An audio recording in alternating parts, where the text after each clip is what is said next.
So what coffee machine do you buy for your very first machine? Because there's hundreds of them out there, and I've luckily used most of them. So can I help you choose your perfect machine the very first time? It's a big decision. Bloody oath I can. So let's check it out.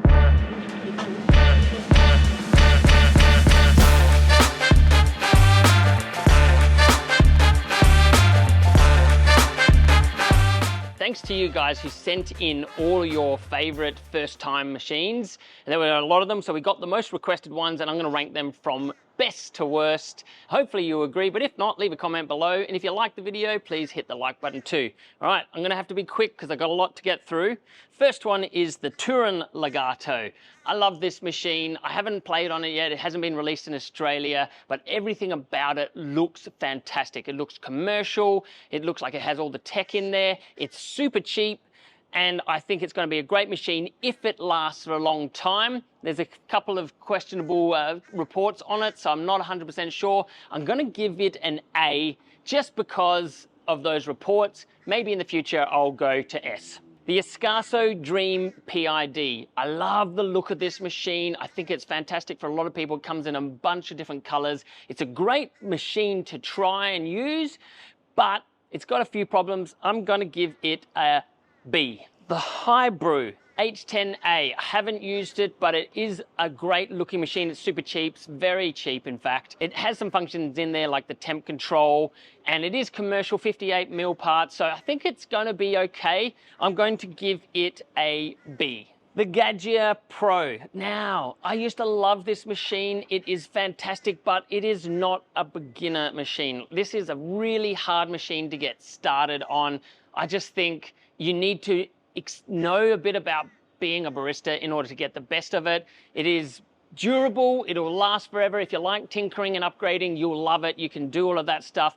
But because it's not the best first time beginner machine, I'm gonna have to give it a C. The Maraki espresso machine. Oh, I love the look of this machine. I loved playing on it. They sent me one. I spent a lot of time going on it. It's got so many features. It's stuffed full of features.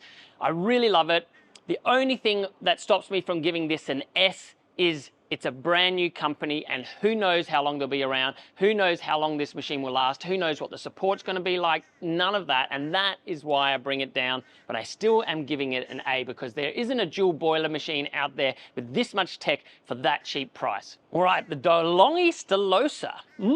This is a great machine because it is so cheap, and if you just have no budget and you just want to get a good espresso machine for home, this still has a decent boiler that's going to pump out the coffee. You can grind fine enough to get in there. I love it. I think it's a B for me. I just think it's so good, but it's so cheap for what it is. You can't go wrong. The Breville Bambino and the Plus. So there's two types. The Breville Bambino, I think, is the best entry-level machine for its class. I love it. I give that one a solid A. However, the Plus, I just think you're spending $200 more for an auto steamer when you can learn to steam milk in about a day. So if you want to spend the money, sure, go ahead and buy the auto steamer, but just remember that it's so easy to make silky milk, and nothing else about this machine is different. I'm giving it a C. The Breville Dual Boiler. All right, I like this machine. It was my favorite machine for such a long time. It is the best and easiest way to make coffee for anybody at home. If you're just a newbie starting out, it is so good. It is solid. It does have reliability issues, and that is my only reason for not giving it an S and why I keep it an A. And also, it is not as cheap anymore. When it first came out, it was so cheap. However, other sides of the world told me that it isn't cheap over there. There are better options out there. But in terms of ease of use, a dual boiler machine that can make coffee and milk at the same time, that's why I'm giving it an A. The Keenstar. Are we really doing this? The Keenstar. It's a 3.5 bar espresso machine. 3.5 bar, that's like pre-infusion. That's the tap water pressure. This is not an espresso machine. I hate this machine. I don't even know why did people request this one. This is ridiculous. Keenstar, you get an F. F for fail. The Ninja Lux. Oh, another one. Okay. I don't like this machine. I think it's good. I like the idea. I like that they've packed everything into the machine in sense of keeping a $500 machine with lots of features on it. However, they have just, it's like they've gone silly. It's like, why did they do this to this machine? Unlike the Maraki, which are just trying to make home baristas make the best possible coffee ever for the easiest way, the Ninja just went out and made like just ridiculous things that don't even really make sense. I don't like it. It's an F for me, an F for Frankenstein, because that's what it is. The Delonghi Specialista. Well, this is one that I also am giving a fail to, because this machine is supposed to be like your Breville Barista Express and Pros with a built-in grinder and all these functions, temperature controls, all of these personalized settings. It is so convoluted. I hate it. Just an F, F, F. The Lelit Anna PID. Well, I love Lelit. I think it's a great brand. Yes, it's now owned by Breville, and that makes me a little bit wary about what they're going to do to the brand.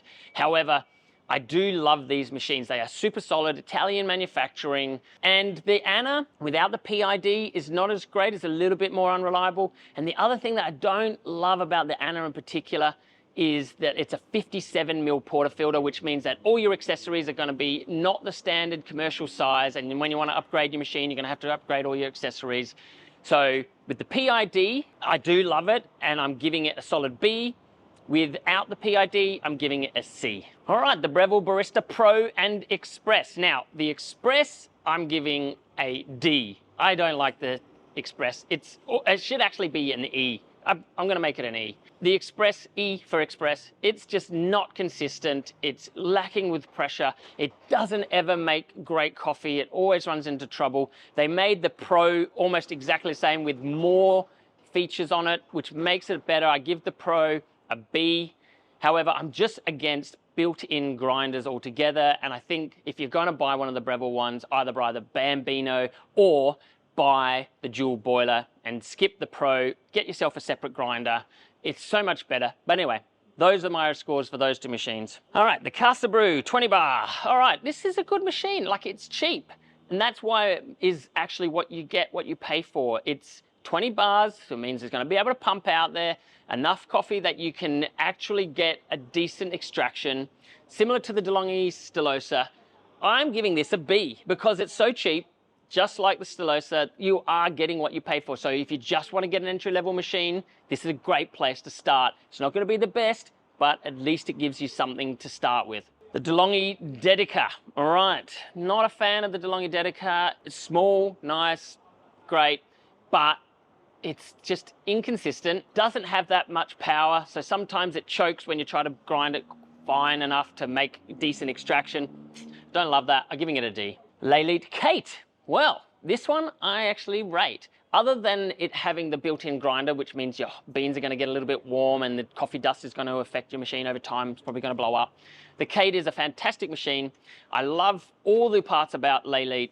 So I actually would give this one, even though it's got the built-in grinder, it's what stops it from being an A, I'm going to give it a B. Lelit Victoria. Now here's one that I believe is an A. This is a solid A. It's a fantastic machine. It's nice and slim. It's a little bit boxy in its design, but some people love that. It's got the PID. It's got all your tech in there. It's a 58mm commercial portafilter. I love it. Great first home espresso buyer's machine, and it's perfect for you. If you want this and you go out there and it's the right price for you, go get it. Oh, and don't forget to like, and if you want to comment and you disagree with my things, feel free to put a comment below. But like and subscribe if you haven't already. If you want to see more videos, I'm going to do more. If this does well, I might do more rankings for other types of machines as well. But remember, this is beginners. Next is the Profitec Go. I love this machine. I have to say, it comes in all the different color ranges. It's modern. It has buttons. I love the feel of the machine. I'm not a big fan of the handle, but you can always upgrade that. I love that it's cheap. I love that it's robust. I love that it heats up quickly. I love everything about it. This is my first S-tier machine. And remember, we're talking first beginner ones here. There's better ones, but this, for its price, banging. Breville Oracle, the base model, and the Jet. Okay, Breville Oracle, yeah. I don't like them. They aren't, they're just expensive Express or Pros. And what are you paying for? The touch, and you're paying for the jet boil, super fast speed up, 3 seconds speed up, great. Well, the Bambino does that. Get yourself a grinder and you pretty much can make the same espresso on there, albeit it being a smaller portafilter. For the price difference, I just don't like it. So the base, I'm actually giving a D, but the jet, I'll give a B. Yeah, I'll give it a B. No, I'm giving it a C. Sorry, just there are better machines out there. Rancilio Silvia, of course, you cannot have a list of first-time buyers without the Rancilio Silvia on there. It is the oldest home barista machine pretty much out there, 20 plus years. It goes forever. It's a beast.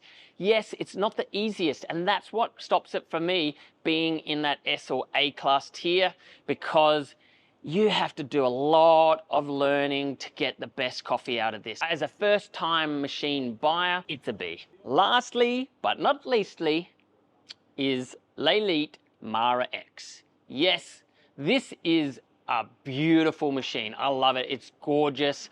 It's robust. It's a heat exchange, means you can do milk and coffee at the same time.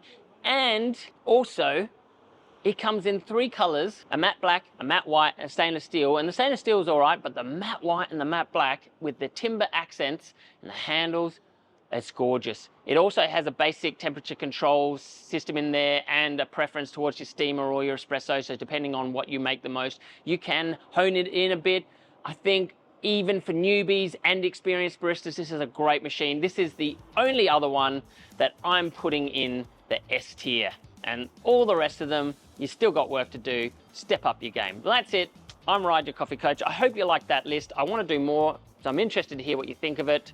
As always, enjoy your brew.